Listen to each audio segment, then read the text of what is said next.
নমস্কাৰ মৰমৰ ছাত্ৰ-ছাত্ৰীসকল, তোমালোক সকলোকে এমডি টিউটৰিয়েল চেনেলটোলৈ স্বাগতম জনাইছোঁ। আজি আমি ষষ্ঠ শ্ৰেণীৰ বিজ্ঞান বিষয়ৰ পাঠ নং ৮ জীৱ আৰু ইয়াৰ বৈশিষ্ট্য পাঠটিৰ অনুশীলনৰ প্ৰশ্ন উত্তৰখিনি আলোচনা কৰিম।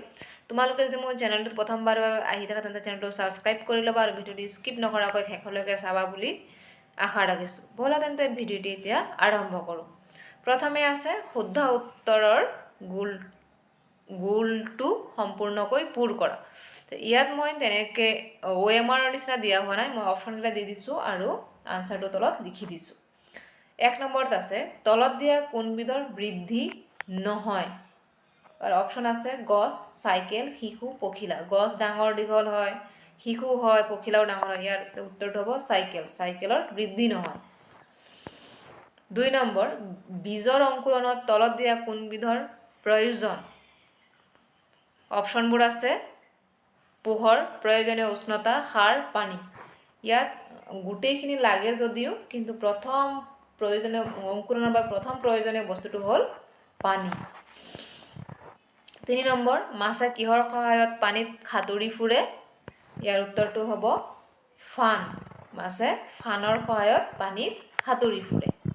৪ নম্বৰ তলৰ কোনবিধ প্ৰাণী মাটি আৰু পানী উভয়তে থাকিব পাৰে।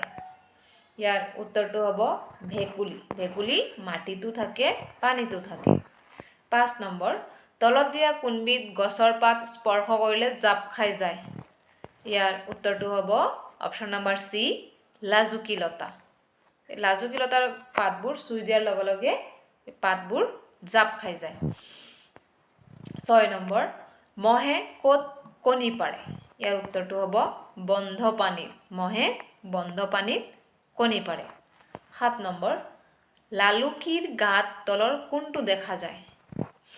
ইয়াৰ উত্তৰটো হ'ব নেজ আৰু জলক্লোম। লালুকিৰ গাত নেজ দেখা যায় আৰু জলক্লোম দেখা যায়। তাৰপিছত ৮ নম্বৰ আছে এ স্তম্ভৰ লগত বি স্তম্ভ মিলোৱা। মই একেবাৰতে মিলাই দিছোঁ চোৱা। স্তম্ভ ইয়াত আছে ফুল ফুলা। ইয়াৰ লগত উত্তৰটো হ'ব উদ্ভিদৰ চলন। ৰেচনটো হ'ব গাৰ পৰা ওলোৱা পানী আৰু বৰ্জনীয় দ্ৰব্য। কাণ্ড ওপৰলৈ বাঢ়ে, শ্বাস প্ৰশ্বাস দেহৰ ভিতৰলৈ আৰু বাহিৰলৈ বায়ুৰ আদান প্ৰদান। ৯ নম্বৰ উপযুক্ত শব্দৰ সহায়ত খালী ঠাই পূৰ কৰা। এ নম্বৰত আছে বীজৰ ভিতৰত থকা সৰু ডেছৰ পৰাই এজোপা পূৰ্ণাংগ গছ হয়। ইয়াৰ উত্তৰটো হ'ব ভ্ৰূণ। বীজৰ ভিতৰত থকা ভ্ৰূণৰ পৰাই এজোপা পূৰ্ণাংগ গছ হয়। বি নম্বৰ সকলো জীৱই ডেছ প্ৰতি সঁহাৰি জনায়। উত্তৰ সকলো জীৱই উদ্দীপকৰ প্ৰতি সঁহাৰি জনায়। চি নম্বৰ ডেছ পূৰ্ণাংগ মহলৈ পৰিৱৰ্তন হয়। ইয়াৰ উত্তৰটো হ'ব খালী ঠাইত হ'ব কণী। কণী পূৰ্ণাংগ মহলৈ পৰিৱৰ্তন হয়। ডি নম্বৰ চৰাই উৰিব পাৰে, ই হৈছে ডেছৰ এটা বৈশিষ্ট্য। ইয়াৰ উত্তৰটো হ'ব জীৱৰ। চৰাই উৰিব পাৰে, ই হৈছে জীৱৰ এটা বৈশিষ্ট্য। ই নম্বৰ সময়ৰ লগে লগে জীৱৰ ডেছ হয়। উত্তৰ সময়ৰ লগে লগে জীৱৰ বৃদ্ধি হয়। এফ নম্বৰ মহে ডেছ আৰু ডেছ বেমাৰৰ বীজাণু কঢ়িয়ায়। ইয়াৰ উত্তৰটো হ'ব মহে ডেংগু আৰু মেলেৰিয়া বেমাৰৰ বীজাণু কঢ়িয়ায়।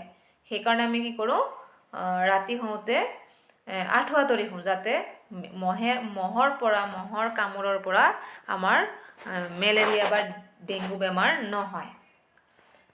জি ভেকুলী এবিধ ডেছ প্ৰাণী। ইয়াৰ উত্তৰটো হ'ব উভয়চৰ। উভয়চৰ মানে হ'ল পানীতো থাকে, মাটিতো থাকে। সেইকাৰণে ভেকুলী এবিধ উভয়চৰ প্ৰাণী। ১০ নম্বৰ ভেকুলীৰ জীৱন চক্ৰত পোৱা স্তৰসমূহ শুদ্ধ ক্ৰমত লিখা। ইয়াৰ উত্তৰটো লিখি দিছোঁ চোৱা মই একেবাৰতে। প্ৰথমে হ'ব কণী, তাৰপিছত লালুকি, তাৰপিছত পোৱালি ভেকুলী, তাৰপিছত হ'ব ভেকুলী। ১১ নম্বৰ পূৰ্ণাংগ ভেকুলীয়ে কিহৰ সহায়ত উশাহ নিশাহ লয়। হাওঁফাওঁ নে জলক্লোম। উত্তৰ পূৰ্ণাংগ ভেকুলীয়ে জলক্লোমৰ সহায়ত উশাহ নিশাহ লয়। 12 নম্বৰ জীৱসমূহৰ মূল তিনিটা বৈশিষ্ট্য কি কি? জীৱৰ বৈশিষ্ট্য তিনিটা লিখিবলৈ দিয়া হৈছে। উত্তৰ জীৱসমূহৰ মূল তিনিটা বৈশিষ্ট্যবোৰ হ'ল 1 নম্বৰ আছে সকলো জীৱৰ দেহ ক্ষুদ্ৰ ক্ষুদ্ৰ কোষেৰে গঠিত। জীৱৰ দেহবোৰ ক্ষুদ্ৰ ক্ষুদ্ৰ কোষেৰে গঠিত। 2 নম্বৰ সকলো জীৱৰ নিজা নিজা আকৃতি আছে। 3 নম্বৰ সকলো জীৱৰে জন্ম হয়, ডাঙৰ হয়, প্ৰজননক্ষম হয়, বৃদ্ধ হয় আৰু শেষত মৃত্যু হয়। সকলো জীৱই প্ৰথমে জন্ম হয়, তাৰপিছত লাহে লাহে ডাঙৰ হয়, ডাঙৰ হোৱাৰ পিছত আকৌ কি হয়, সিহঁতে পোৱালি জগায়, পোৱালি দিয়ে, তাৰপিছত লাহে লাহে বৃদ্ধ মানে বুঢ়া হৈ যায়, শেষত মৃত্যু হয়। 13 নম্বৰ বহু প্ৰাণীৰ দৰে গাড়ী এখনো চলনক্ষম হোৱাৰ সত্ত্বেও ইয়াক জড় বুলি গণ্য কৰা হয় কিয়?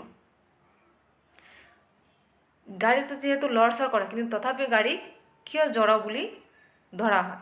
উত্তৰ বহু প্ৰাণীৰ দৰে গাড়ী এখনো চলনক্ষম হোৱাৰ সত্ত্বেও ইয়াক জড় বুলি গণ্য কৰা হয়, কাৰণ 1 নম্বৰ কাৰণটো হ'ল গাড়ীৰ চলন ক্ষমতা আছে, কিন্তু আনৰ সহায়ৰ প্ৰয়োজন। গাড়ী কেতিয়াও নিজে নিজে চলিব নোৱাৰে, ইয়াক ড্ৰাইভাৰৰ প্ৰয়োজন হয়। 2 নম্বৰ পইণ্টটো হ'ল গাড়ীত প্ৰজনন ক্ষমতা নাই, গাড়ীয়ে পোৱালি জন্ম দিব নোৱাৰে, ই বংশ বৃদ্ধি কৰিব নোৱাৰে। 3 নম্বৰ কাৰণটো হ'ল গাড়ীয়ে শ্বাস প্ৰশ্বাস ল'ব নোৱাৰে, গাড়ীয়ে উশাহ নিশাহ নলয়, সেইকাৰণে গাড়ী যদিও চলাচল কৰে তথাপি জড় বুলি ধৰা হয়। 14 নম্বৰ জীৱৰ বাবে বংশ বৃদ্ধিৰ কিয় প্ৰয়োজন? উত্তৰ জীৱৰ বাবে বংশ বৃদ্ধিৰ প্ৰয়োজন কাৰণ ই এটা প্ৰজাতিৰ ধাৰাবাহিকতাক নিশ্চিত কৰে।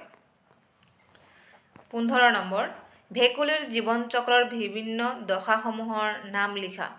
এটা ভেকুলী কণীৰ পৰা ডাঙৰলৈকে কি কি তাৰ জীৱন চক্ৰ কি কি ষ্টেজ পাৰ হৈ যায় সেইখিনি ইয়াত লিখিবলৈ দিয়া হৈছে।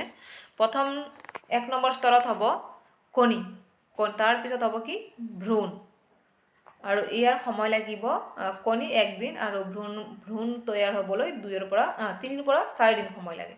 2 নম্বৰ স্তৰত হ'ব কি লালুকি, আৰু ইয়াৰ সময় দিন লাগে 7 পৰা 10 দিন। তাৰপিছত সৰু ঠেঙৰ সৈতে লালুকি, সৰু সৰু ঠেং হয় আৰু তেতিয়া হয় কিমান দিন সময় লাগে 8 পৰা 10 সপ্তাহ। 3 নম্বৰ স্তৰটো হ'ল ই সৰু পোৱালি ভেকুলী। 3 নম্বৰ স্তৰত ই সৰু পোৱালি ভেকুলী হৈ যায় আৰু ই 12 সপ্তাহ সময় লয়। আৰু স্তৰ 4 F পূৰ্ণাংগ ভেকুলী 14 সপ্তাহ লয়। এটা ভেকুলী কণীৰ পৰা পূৰ্ণাংগ ভেকুলী হওঁতে 14 সপ্তাহ সময় লাগে। মৰমৰ ছাত্ৰ ছাত্ৰীসকল, আজিৰ ভিডিঅ'টো ইয়াতে সমাপ্ত হৈছে। ভিডিঅ'টি চাই ভাল পালে লাইক কৰিবা, আৰু এতিয়ালৈকে যদি মোৰ চেনেলটো ছাবস্ক্ৰাইব কৰা নাই তেন্তে চেনেলটো ছাবস্ক্ৰাইব কৰি ল'বা আৰু ভিডিঅ'টি তোমাৰ বন্ধুবোৰৰ সৈতে শ্বেয়াৰ কৰি দিবা। ধন্যবাদ।